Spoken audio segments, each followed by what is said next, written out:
क्या आपका बच्चा जिद करता है? क्या आपका बच्चा आपकी बातों को नहीं मानता? क्या बच्चा किताबों को फाड़ देता है? कोई भी चीज़ आज आप उसे खरीद कर देते हैं, खिलौना, किताबें, कापियाँ, कुछ भी, और उसे वो अगले ही दिन खराब कर देता है।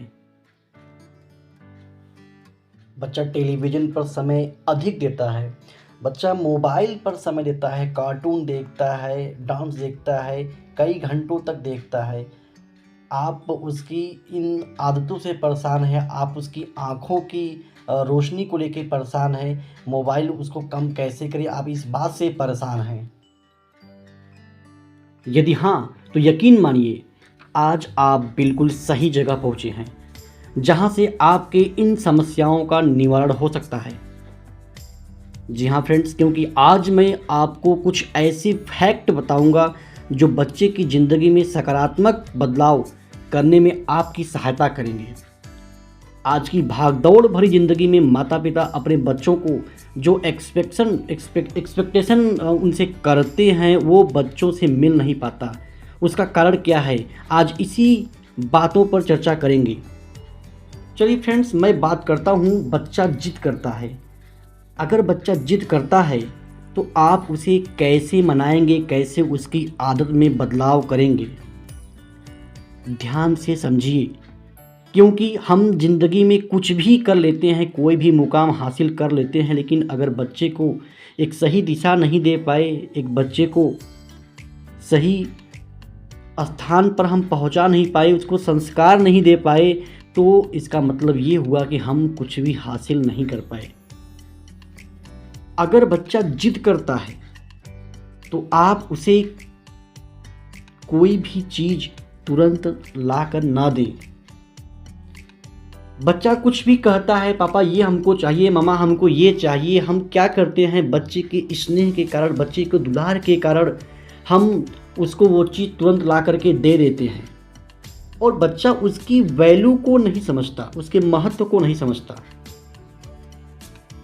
अगर उसे कोई भी चीज़ चाहिए तो आप उसे तुरंत न दे करके बच्चे को आप कहिए, यदि तुम्हें ये चीज़ चाहिए, जैसे बच्चे को कोई खिलौना चाहिए या साइकिल चाहिए, तो आप बच्चे से बोलिए कि मैं ये चीज़ तुमको तब ला के दूँगा जब तुम मुझे, अगर कोई छोटा सा सामान मांग रहा है तो आप कह सकते हैं कि मुझे आज तुम ये 5वां चैप्टर पूरा तैयार करके सुना दो, तुम मुझे अपना ये होमवर्क करके दिखा दो, मैं तुमको ये चीज़ लेकर के आता हूँ, मैं तुम्हारे लिए वाटरमेलन लेके आता हूँ। तो बच्चे को ऐसा फील होगा कि वाकई में इस चीज़ को मैंने कमाया है। उसे लगेगा कि हाँ, इसको तो मैंने जीता है, इनाम में जीता है। अगर बच्चे को साइकिल चाहिए, साइकिल आप उसको बोलिए कि अगर इस यूनिट टेस्ट में, यदि इस एनुअल एग्ज़ाम में तुम्हारे मार्क्स अच्छे आते हैं तो मैं ज़रूर सोचूंगा तुम्हारे लिए साइकिल आनी चाहिए। तो बच्चा उसके लिए तैयारी करेगा, उसके दिमाग में एक संघर्ष चलेगा जो उसको उस मुकाम तक पहुंचाएगा। और जब बच्चा उसको संघर्ष करके पाता है तो उसकी कीमत समझता है और वो जिद नहीं करता। तो रिक्वेस्ट है, आप बच्चे को डांटने की जगह पर उसे इस तरह से प्रेरित कीजिए कि बच्चा उस चीज़ को पाने के लिए कमाने की कोशिश करे। हाँ, मैं मानता हूँ कि बच्चा कोई भी चीज़, कापी को, किताब को आप देते हैं, पेंसिल को फाड़ देता है, उसको खो देता है, अपने शूज को वो तुरंत ख़राब कर देता है, कपड़ों को एक्सपोल कर देता है, तो भी आपको पेशेंस रखना है। आपको क्या करना है, आप बच्चे से ये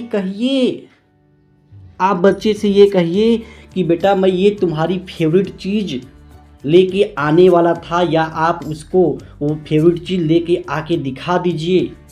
छोटी सी कोई चीज़ बच्चों को जो बहुत अच्छी लगती हो, उन बच्चों को, जो भी बच्चे हैं उनको कोई ना कोई अच्छी चीज़ होती है, वो चीज़ आप लेके आइए और दिखाइए। यदि बच्चे ने कापी फाड़ दिया, आपने इसको सुबह में दी थी, शाम को उसको फाड़ कर रख दिया है। तो बच्चे को आप वो उसकी फेवरेट चीज़ दिखा करके बोलिए कि मैं ये तुमको देने ही वाला था, लेकिन तुमने अपनी ये कापी फाड़ दी, अब मैं ये तुम्हें नहीं दूंगा, अब मैं इसे जाऊंगा दुकानदार को रिटर्न कर दूंगा और रिटर्न कर करके मैं पैसे वापस ले लूँगा और तुम्हारी ये फटी हुई चीज़ को सही करवाऊंगा। तुम्हें इसी को कई दिन और यूज करना पड़ेगा, तुम्हें इसी से काम चलाना पड़ेगा।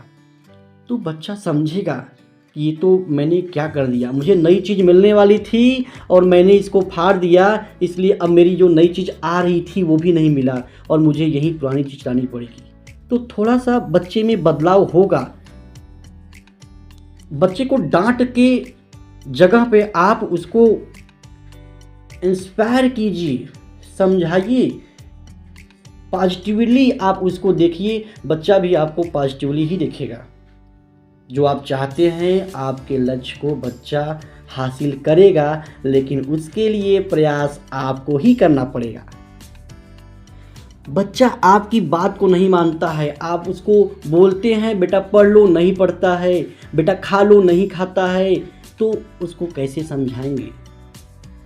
अच्छा है, बहुत ही आसान है, समझिए, हम खुद समझेंगे तभी हम हमारे बच्चों को समझा सकेंगे।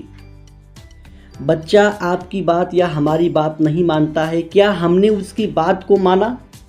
जब वो कुछ कह रहा था हमसे तब हमने उसकी बात को नहीं सुना, उसकी बात को महत्व नहीं दिया। उसने बोला पापा आज मुझे ये शाम को ये देखना है, तो आपने उसकी बात को टाल दिया कि उसका कोई महत्व नहीं है। बच्चे ने बोला पापा ये क्या है, आपने उसकी बात का जवाब नहीं दिया। पापा मुझे ये चाहिए, आपने उसको डांट दिया। तो ये चीज़ें उसको अंदर से तोड़ती हैं और उसका वो खामियाजा भुगतता है और आपकी बातों को वो जो है मानता नहीं है।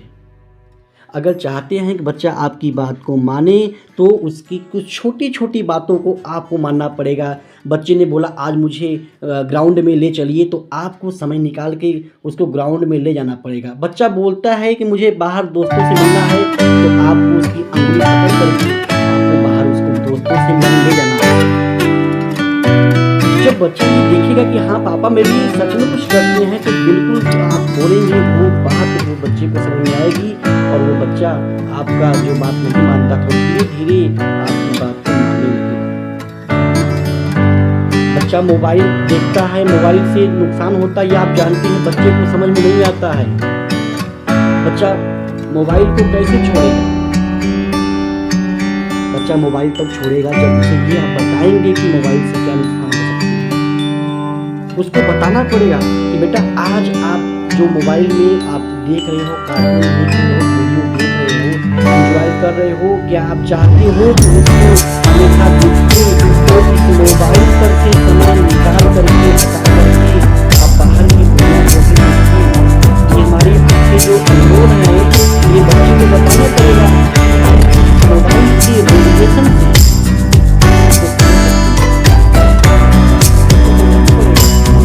मोबाइल में कुछ खाना पड़ेगा कि मोबाइल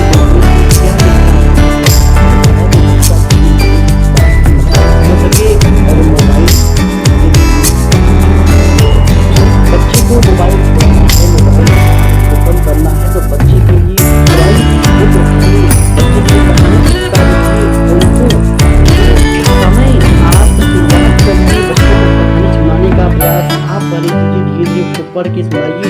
उसके बाद बच्चा मोबाइल पर से हटकर किताब की दुनिया में जाएगा और आप बच्चे को कैसे कम करेंगे मोबाइल देखने का